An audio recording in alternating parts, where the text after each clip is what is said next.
오늘도 당신의 내일을 응원합니다. 듣다 보면 좀 더 쉬워지는 경제 이야기 경제야 날자 라디오 TV입니다. 혹시 최근에 중동에서 휴전 소식 들려오니까 이제 한산 돌렸다 생각하셨나요? 만약에 이제 지정학적 리스크는 끝났구나 하고 너무 일찍 샴페인을 터트리고 계신다면 어쩌면 오늘 이 이야기가 여러분의 소중한 자산을 지키는 마지막 경고등이 될 수도 있습니다. 자, 보세요. 시장에 있는 대부분의 사람들은 이제 평화가 왔다고 얘기하는데 바로 그 순간에 투자의 현인 워렌 버핏은요. 완전히 반대 방향을 가리키는 정말 의미심장한 움직임을 보이고 있단 말이죠. 다들 보는 그 뉴스 헤드라인? 그 뒤에서 버핏은 도대체 뭘 본 걸까요? 오늘 그 숨겨진 진실 한번 같이 파헤쳐보시죠. 자, 그럼 시작해볼까요? 우선 시장을 이렇게 들뜨게 만들었던 그 뉴스, 그러니까 미국하고 이란이 합의했다는 그 소식부터 속을 한번 샅샅이 뜯어보겠습니다. 이게 겉으로만 보면요, 와, 진짜 좋은 소식이죠. 육아도 안정될 것 같고, 전쟁 위험도 사라지는 것 같고, 다들 그렇게 봤어요. 그런데 말입니다. 진짜 핵심, 진짜 중요한 건요, 발표문에 딱 숨어있던 단 하나의 단어, 바로 거기에 있었습니다. 자, 바로 이겁니다. 이 표현, 호르무즈 해협은 자연스럽게 열릴 겁니다. 이 자연스럽게라는 한마디. 월가의 진짜 고수들은요, 이 미묘한 단어 하나에서 바로 위험 신호를 읽어낸 거죠. 왜냐, 이 지정학의 세계에서 자연스럽게라는 말은요, 절대로 그냥 쓰는 평범한 단어가 아니거든요. 무슨 뜻이냐면요, 이제 우리 미국은 이 해협의 안전, 책임 안 지겠습니다. 거의 이런 선언이나 마찬가지인 거예요. 생각해보세요. 전 세계 에너지 물류의 심장부나 다름없는 곳인데 여기 통제권을 사실상 이란한테 넘겨주겠다? 와, 이건 정말 어마어마한 지정학적 변화를 암시하는 신호였던 겁니다. 월가가 왜 그렇게 걱정했는지 이제 아시겠죠? 미국이 여기서 손을 떼는 순간 이게 협상이 잘 되든 깨지든 상관없이 이 지역의 위험은 이제 고정값이 되어버리는 거예요. 리스크가 사라진 게 아니라는 거죠. 오히려 반대로 유가가 떨어질 수 있는 하한선을 아주 그냥 콘크리트처럼 단단하게 만들어버린 셈입니다. 자, 그럼 이 엄청난 지정학적 변화가 어떻게 역사에 남을 투자 기회로 이어지는지 이제 본격적으로 돈의 흐름을 한번 따라가 보시죠. 여기서 중요한 건 바로 이 숫자 4입니다.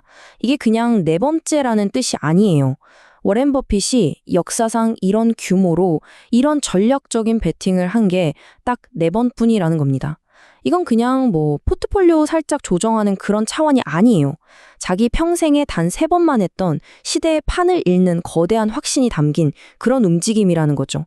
버핏의 생각은 아주 간단하고 명확해요. 3단계로 딱 정리됩니다.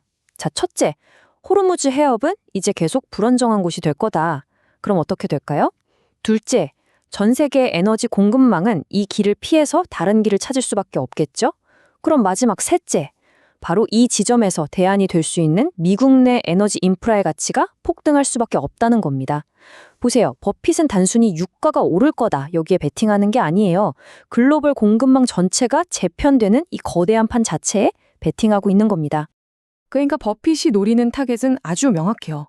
그냥 기름 파는 회사가 아니라는 거예요.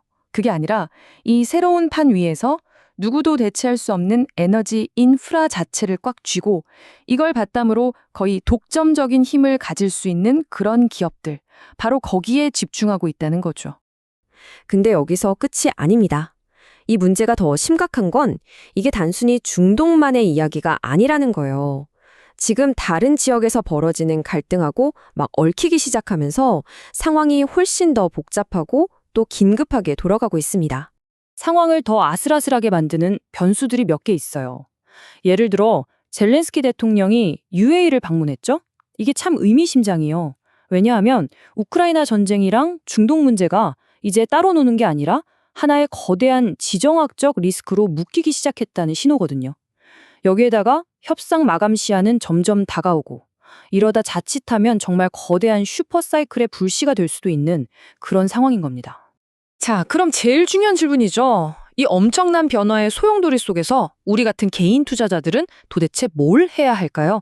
어떤 기회를 잡고 포트폴리오는 어떻게 바꿔야 할까요? 여기서 꼭 기억하셔야 할 게 있어요. 그냥 눈에 보이는 것만 쫓아가면 안 된다는 겁니다. 유가 오르겠네. 그럼 석유주 사야지. 이런 단순한 생각 말이에요. 그런 1차원적인 접근을 넘어서 우리도 버피처럼 이 판이 근본적으로 어떻게 바뀌고 있는지를 읽어내는 그런 현명한 전략이 필요한 때입니다. 그래서 이 분석이 주목하는 핵심 섹터 딱 3가지로 정리해 볼 수 있습니다. 첫째는 당연히 버핏이지만 바로 그곳, 공급망을 장악한 에너지 인프라 기업들이고요. 둘째는 이런 지정학적 리스크가 커지면 커질수록 수요가 폭발할 수밖에 없는 방산, 항공우주 분야입니다. 그리고 마지막 셋째, 에너지 효율을 높이고 또 현대 전쟁의 승패를 가를 핵심 기술이죠. 바로 AI와 반도체입니다. 자, 그럼 이제 오늘 나눈 이 모든 이야기들을 관통하는 가장 중요한 핵심, 투자자로서 우리가 어떤 마음을 가져야 하는지 얘기하면서 마무리를 해볼까 합니다. 이런 말이 있죠. 모두가 두려워할 때 공부하면 기회가 오고 축제가 한창일 때 끼어들면 당신 몫은 없다. 투자의 본질을 이보다 더 잘 표현할 수 있을까요? 남들이 공포에 떨 때 냉정하게 공부하는 사람한테는 기회가 오지만 모두가 환호하고 파티가 한창일 때 뒤늦게 뛰어들면 글쎄요, 남는 게 없을 수도 있다는 겁니다. 이 거대한 에너지 전쟁, 이 패러다임의 전환은 사실 이미 시작됐습니다. 오늘 이 이야기를 들으신 여러분, 한번 스스로에게 물어보셨으면 좋겠습니다. 내 포트폴리오는 지금 승리의 편에 서 있는가? 내일은 더 좋은 정보를 찾아오겠습니다. 지금까지 경제한 알자 라디오 TV였습니다.